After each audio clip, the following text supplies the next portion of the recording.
शक्ति है आपके शक्ति भक्ति की। आज किसी नाम की शरणागति जो ले लेते हैं उनके सारे पाप धुल जाते हैं। संतन के संग लाग रे तेरी अच्छी बनेगी। संतों की जो शरणागति ले लेते हैं उनके सारे कष्ट दूर हो जाते हैं। लेकिन ऐसे भी जीव हैं इस बड़ा धरा पर, ऐसे भी बड़े बड़े संत हुए हैं इस भूतल पर,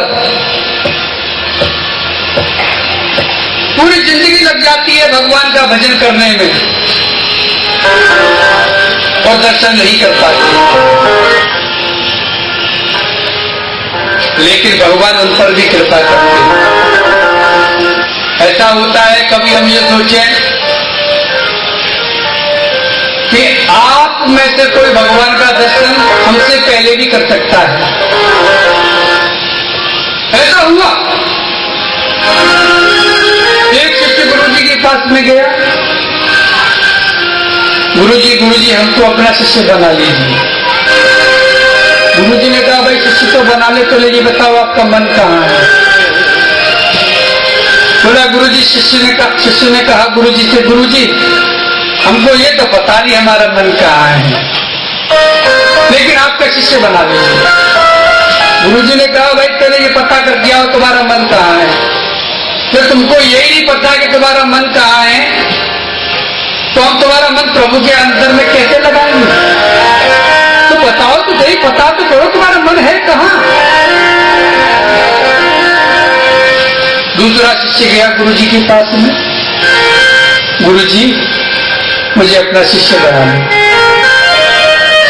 दूसरा शिष्य गया गुरुजी के पास में और कहता है प्रभु मैं आपके चरणों का शिष्य बनना चाहता हूँ, मैं आपके चरणों का दास बनना चाहता हूँ। गुरुजी ने वही प्रश्न किया उसको भी कि भाई तुम्हारा मन कहाँ है, मुझे बताओ अपना मन कहाँ है तुम्हारा। उसने विचार किया कि सदगुरु के चरणों में आया हूं, अब झूठ बोलने से क्या फायदा, अब छुपाव करने से क्या आवश्यकता। कह दिया उसने साफ शब्दों में, प्रभु गुरुदेव मेरा मन तो मेरी पत्नी के अंदर है, मैं अपना मन अपनी पत्नी को दे चुका हूं। गुरुजी ने कहा तू मेरा बेटा शिष्य बनने लायक है, तुझे कम से कम ये तो पता है कि तेरा मन तेरी पत्नी के अंदर है, बस छोटा सा काम करना है, उस मन को पत्नी से हटा करके परमात्मा में लगाना है। एक डायरेक्शन देना है बस गुरुदेव को कि बेटा तू बस एक काम करना, जब भी भोजन करे तो उस परमात्मा को भोग लगा करके प्रसाद खाना, बिना उसको खिलाए एक टुकड़ा भी अपने जीभ पर मत रखना, एक अंश भी अपने मुख में मत लेना। शिष्य लग गया गुरुजी की आज्ञा का पालन करने में। और एक दिन उसने बड़ी सुंदर 56 प्रकार की सामग्री लगा करके गुरु के बताए अनुसार से ही गुरु जी को 56 भोगों को अर्पण करके तो परमात्मा के सामने में 56 भोग लगा करके और बैठ गया प्रभु के सामने के देवादिदेव कृष्ण सब आपकी वस्तु है प्रभु, तुदेव वस्तु तुमेव समर्पय, सब आपको अर्पित कर रहा हूं प्रभु, इनका भोग लगाइए। हार लगा करके 56 प्रकार के सामग्रियों का और प्रभु के सामने में बैठ गया। कहा प्रभु आइए प्रसाद पाइए, कि आओ भोग लगाओ मेरी मोहन, ये सब आपका है। मैंने अपने हाथों से बड़े सुंदर सुंदर पकवान बनाए हैं, इनको खाकर तो फिर देखिए। भाव से पुकारता है जी, लेकिन परमात्मा का तो भाव से प्रसाद पाने का भाव रहता है। कोई साक्षात प्रकट होकर के प्रभु थोड़ी प्रसाद पाते हैं, लेकिन उसके अंदर में निष्ठा, जब तक प्रभु प्रसाद नहीं पाएंगे मैं कैसे पाऊंगा। बेचारा ध्यान कर रहा है। एक पहर से दूसरी पहर हो गई है, सूर्य बाल भोग का रखा हुआ राजभोग तक का समय बीत गया, लेकिन परमात्मा नहीं आए।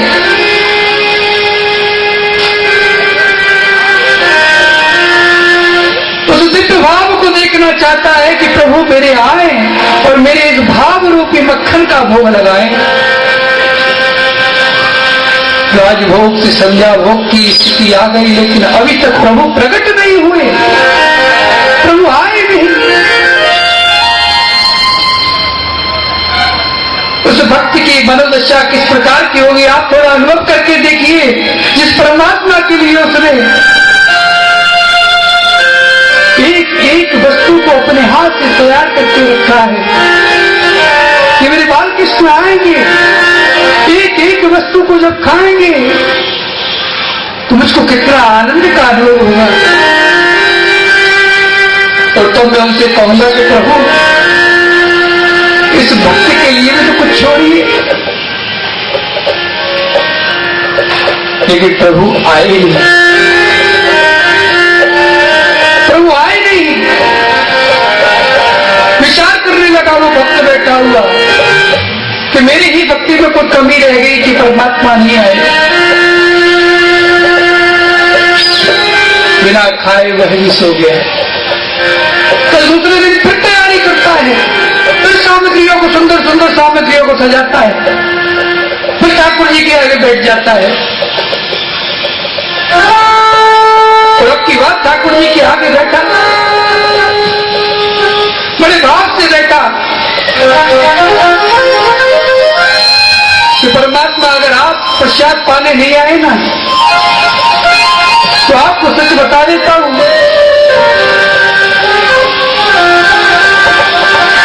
कि जब तक आप प्रसाद नहीं पाओगे तब तक एक कण मैं भी प्रसाद का नहीं खाऊंगा। आज प्रभु को जब करुणा भरी आवाज से पुकारता है, उस प्रसाद को अपने हाथों में लेकर के प्रभु के मुखारविंद की तरफ में हाथ बढ़ाता है तो साक्षात बाल कृष्ण आज प्रकट हो जाते हैं। बोलिए भक्त वत्सल भगवान की।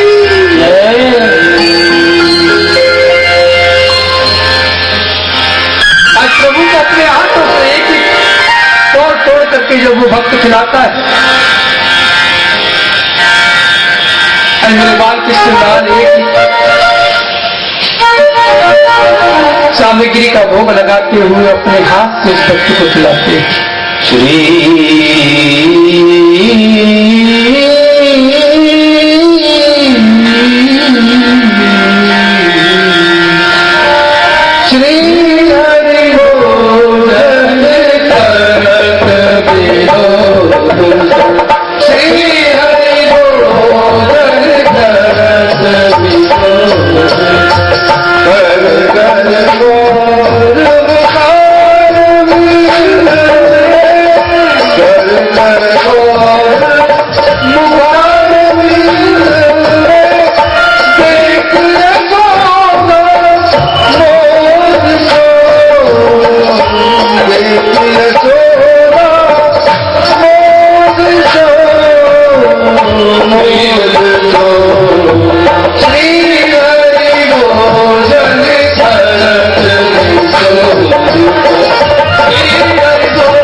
प्रियंबस्तु गोविंदम तुभ्यमेव समर्पयामि। प्रभु सब आपकी चीज है, सब आपको अर्पित है। दूसरे दिन दौड़ा दौड़ा शिष्य गुरुजी के पास में जाता है, गुरुजी आपके आशीर्वाद से मुझे प्रभु के दर्शन हो गए, आपकी बताई हुई निष्ठा ने ही मुझे प्रभु के आज दर्शन करा दिए। गुरुजी बोले, बेटा भगवान की कृपा से, भगवान की भक्ति तब प्राप्त होती है जब कहीं तुम्हारे अंदर में एक भाव का बीज अंकुरित हो।